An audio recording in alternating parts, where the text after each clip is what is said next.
Changing security settings on Klarna is essential for protecting your account and personal information. Follow these simple steps to adjust your security preferences. Step 1. Log into your account.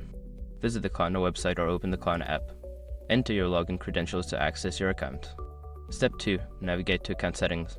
Once logged in, locate the account settings option. This is usually found in the menu or profile section of the app or website. Step 3. Access security settings. Within the account settings, look for a section labeled Security or Privacy.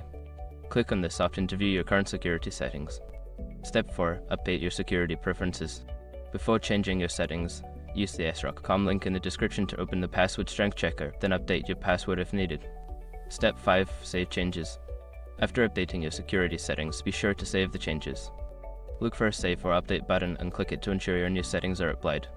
By following these steps, you can effectively change your security settings on Klarna and help protect your account from unauthorized access.